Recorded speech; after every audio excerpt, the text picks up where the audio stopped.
And when I was 15 years old, my father called me and told me my sister had died. And I told him on the spot that I wanted to be a physician.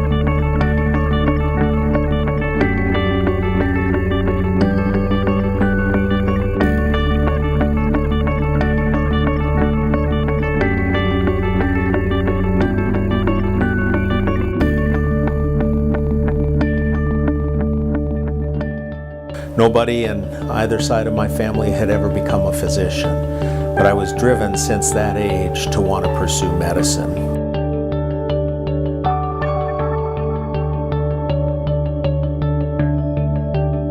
And I think the reason I did was that I wanted to make positive differences in people's lives, like my sister and my family.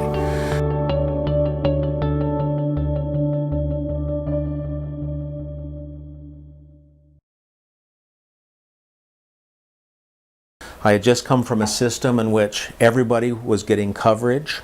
There were no differences. If you were a private or a general, they all had access to health care. Our focus was to keep them healthy and to keep them well.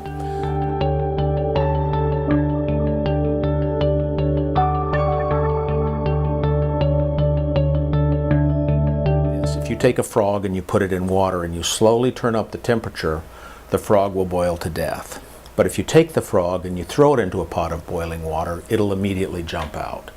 And what I recognized was that I was the frog. I had been thrown from a functional, fully integrated healthcare system into a dysfunctional, fragmented, unaccountable, broken healthcare system, and I decided to jump out. So it was that I think motivated me to do something, to write something about our healthcare system. And I contend that if that hadn't have happened to me, and I'd come right out of residency into practice, and slowly had the temperature turned up on my pot of water, I would have been oblivious to it.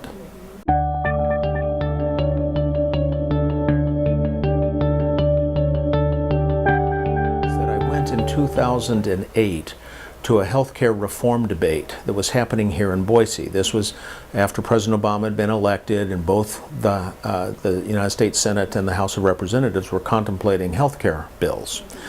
And so we had a forum here in Boise in terms of the discussion of concerns and questions and issues around healthcare and what needed to be changed. And what I didn't know is, it was on a Saturday afternoon. When I went, I took several of our residents here, our family medicine residents, with me. And what I didn't know is that the meeting had been co-opted by the Tea Party. And they came out in force. They were angry, they were upset with President Obama. In fact, I was struck with the anger, the lies, the myths, the racial epithets. I was shocked to see my fellow citizens acting in such an angry fashion over something that actually impacts us all in very positive ways. The lies and myths around death panels and rationing and governmental takeover, as opposed to what could be done to help people have better lives, better health, and for those generations to come. And when I was walking out of there, I said to my wife, "Oh my God, I can't believe this. I just am shocked." And so again, she said to me very profoundly, "So Ted, what are you going to do about it?" It was at that moment that I decided that I was going to write this book, with the purpose being to better educate the American public as to what the issues are, so that the American public can be better informed, less afraid, and start to make the right decisions around healthcare that affects all of us.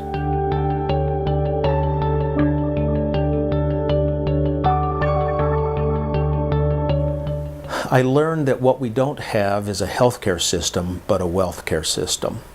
There are a lot of forces in play that want to keep the status quo just as it is to generate income. And that bothers me a bit. Not that we all can't make a living, but what we should be in healthcare for is to try to help people have better lives. It shouldn't be about us. It should be about them.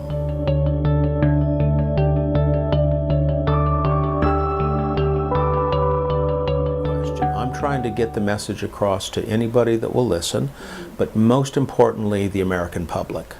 I want the discerning, intelligent American public to become more aware of what the problems are. I contend that there is a lack of education and a lack of knowledge about our healthcare system. For instance, I've heard for too many years that we have the best healthcare system in the world. Well, that's not true at all. And in fact, we rank 37th in the world for our healthcare outcomes. And when it comes to a fair, just, and equitable system, we rank 54th in the world. And I'm shocked for a nation as brilliant as I think America is, that spends more than any other country on the planet on healthcare, in fact 4 times the European average, that we can have such a disconnect in our healthcare system. We truly have a have and have not system where the rich can get what they want as soon as they want it, but where the poor live sicker and die younger. It became an issue of social equality for me.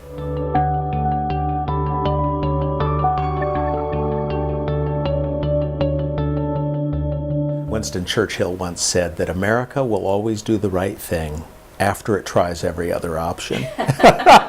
And I think that's where we're at right now. We're trying all sorts of fragmented, unaccountable, non-integrated approaches to healthcare.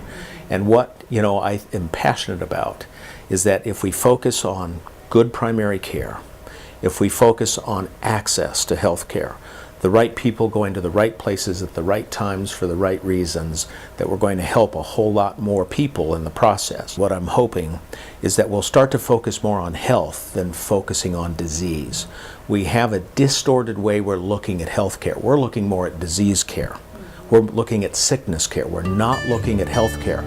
What healthcare would do is keep people from needing all these things downstream.